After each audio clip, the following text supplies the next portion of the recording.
खालीलपैकी भारतातील हिमालयाचे सर्वोच्च शिखर कोणते आहे? खालीलपैकी भारतातील हिमालयाचे सर्वोच्च शिखर कोणते आहे? अतिशय महत्त्वाचा प्रश्न आहे मित्रांनो. या प्रश्नाचं योग्य उत्तर ऑप्शन 4 कांचनगंगा. कांचनगंगा हे पर्वत भारतातील हिमालयाचे सर्वोच्च शिखर आहे. तसेच मित्रांनो काही महत्त्वाचे टॉपिक इथे आपण पाहूया, ज्यावर टीसीएस पॅटर्न प्रश्नपत्रिकेमध्ये हमखास प्रश्न विचारला जातो. हिमालयातील सर्वात उंच शिखर हे माउंट एव्हरेस्ट आहे. माउंट एव्हरेस्ट या शिखराची उंची 8,848 मीटर आहे. त्यानंतर मित्रांनो भारतातील हिमालयातील सर्वात उंच शिखर हे कांचनगंगा आहे. कांचनगंगा या पर्वताची उंची 8,598 मीटर आहे.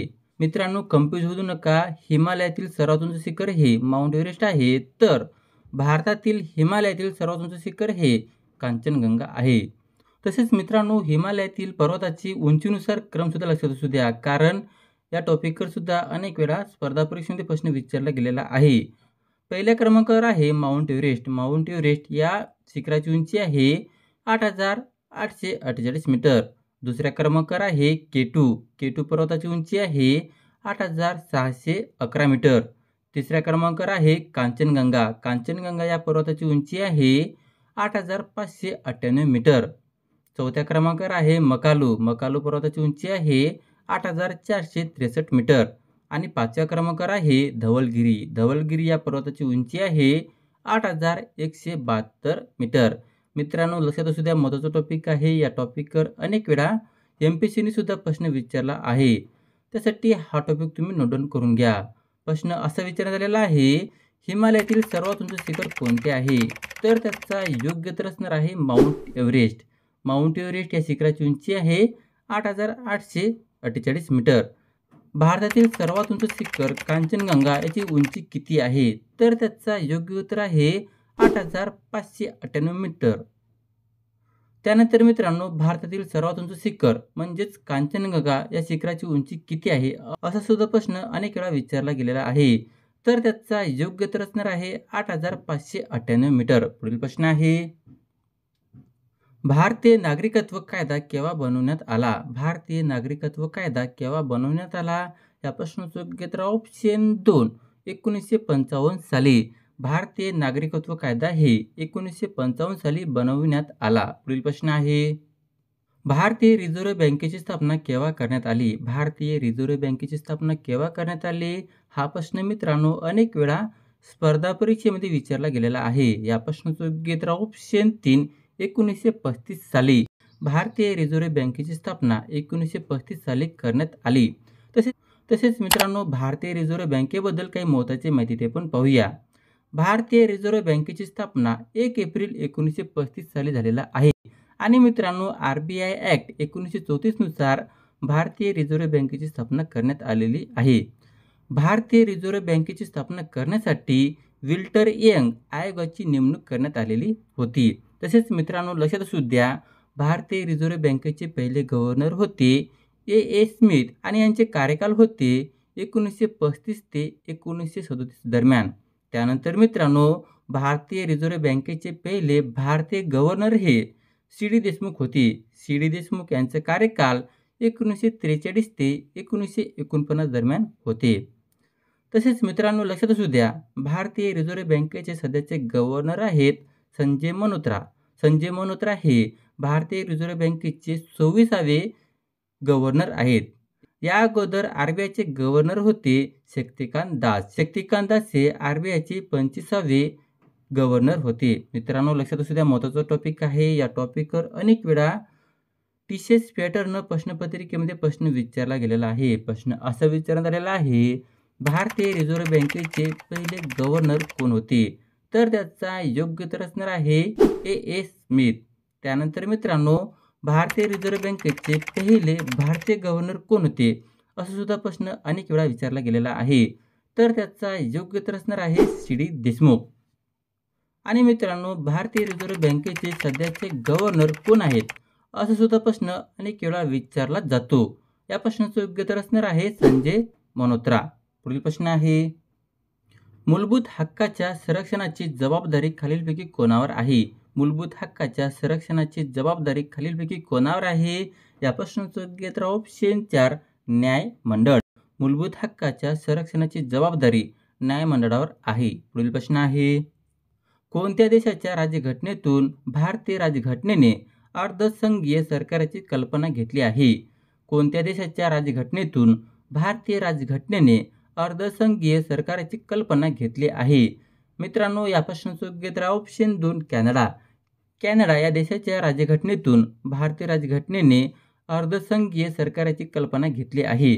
तसेच मित्रांनो, भारतीय राज्यघटनेमध्ये कोणत्या देशाकडून कोणती तरतूद घेतलेली आहे या टॉपिकवर अनेक वेळा प्रश्न विचारला गेलेला आहे. त्यासाठी या तरतुदीवर विस्तारपणे माहिती आपण पाहूया. रशिया या देशाकडून भारतीय राज्यघटनेने मूलभूत कर्तव्य, सामाजिक, आर्थिक व राजकीय न्यायाचा आदर्श हे तरतुदी घेतलेले आहेत.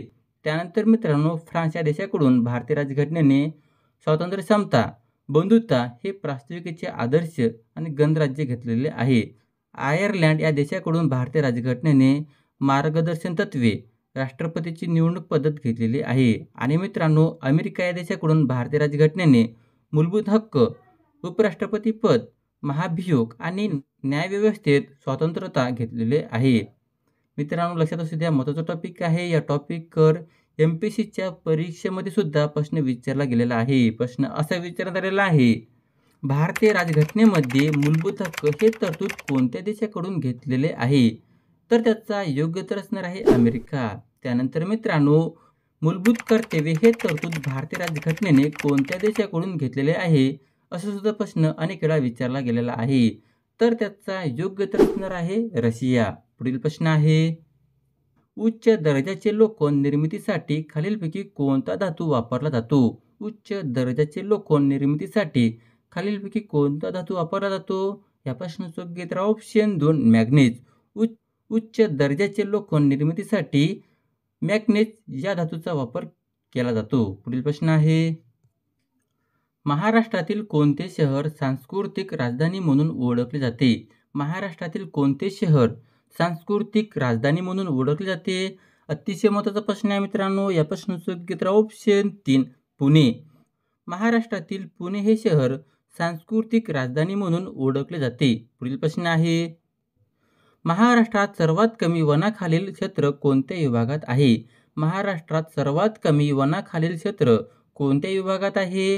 या प्रश्नाचं योग्य उत्तर ऑप्शन 3 मराठवाडा. महाराष्ट्रात सर्वात कमी वनाखालील क्षेत्र हे मराठवाडा विभागात आहे. पुढील प्रश्न आहे, पण त्याआधी मित्रांनो, जर तुम्हाला माझा व्हिडिओ आवडला असेल तर नक्कीच व्हिडिओला लाईक करायला विसरू नका. जर तुम्हाला अशाच प्रकारचे महत्त्वाचे व्हिडिओ पाहायचे असल्यास चॅनलला सबस्क्राईब करून घ्या. पुढील प्रश्न आहे, गोदावरी व भीमा नदीचे खोरे कोणत्या पर्वतरांगेने वेगळी झाली आहे? गोदावरी व भीमा नदीचे खोरे कोणत्या पर्वतरांगेने वेगळी झाली आहे? या प्रश्नाचं योग्य उत्तर ऑप्शन 3 हरिश्चंद्र भालाघाट. गोदावरी व भीमा नदीचे खोरे हरिश्चंद्र भालाघाट पर्वतरांगेने वेगळी झाली आहे. पुढील प्रश्न आहे, भारतातील खालीलपैकी कोणती लेणी सर्वात प्राचीन लेणी आहे? भारतातील खालीलपैकी कोणती लेणी सर्वात प्राचीन लेणी आहे? या प्रश्नाचं योग्य उत्तर ऑप्शन 3 पितळखोरा. भारतातील पितळखोरा हा लेणी सर्वात प्राचीन लेणी आहे. पुढील प्रश्न आहे, महाराष्ट्रातील पहिली राजकीय संघटना कोणती आहे? महाराष्ट्रातील पहिली राजकीय संघटना कोणती आहे? महत्त्वाचा प्रश्न आहे मित्रांनो. या प्रश्नाचं योग्य उत्तर ऑप्शन 3 बॉम्बे असोसिएशन. महाराष्ट्रातील पहिली राजकीय संघटना हे बॉम्बे असोसिएशन हे आहे. पुढील प्रश्न आहे, वासुदेव बळवंत फडके यांनी आपल्या सहकाऱ्याच्या मदतीने कोणत्या गावात पहिला दरोडा घातला? वासुदेव बळवंत फडके यांनी आपल्या सहकाऱ्याच्या मदतीने कोणत्या गावात पहिला दरोडा घातला? या प्रश्नाचं योग्य उत्तर ऑप्शन 3 दौंड.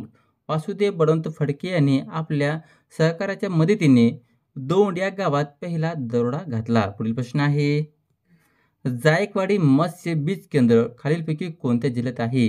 जायकवाडी मत्स्य बीज केंद्र खालीलपैकी कोणत्या जिल्ह्यात आहे? या प्रश्नाचं योग्य उत्तर ऑप्शन 4 छत्रपती संभाजीनगर. जायकवाडी मत्स्य बीज केंद्र हे छत्रपती संभाजीनगर या जिल्ह्यात आहे. पुढील प्रश्न आहे, महाराष्ट्रात सर्वात जास्त सहकारी साखर कारखाने कोणत्या जिल्ह्यात आहे?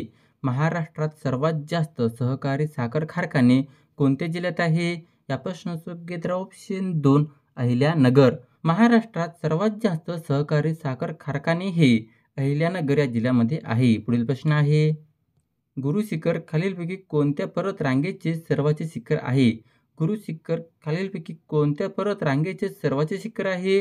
या प्रश्नाचं योग्य उत्तर ऑप्शन 2 अरवली पर्वत. गुरु शिखर हे अरवली पर्वत रांगेतील सर्वाचे शिखर आहे. अशा प्रकारचा हा व्हिडिओ होता मित्रांनो. जर तुम्हाला माझा व्हिडिओ आवडला असेल तर चॅनलला सबस्क्राईब करून घ्या.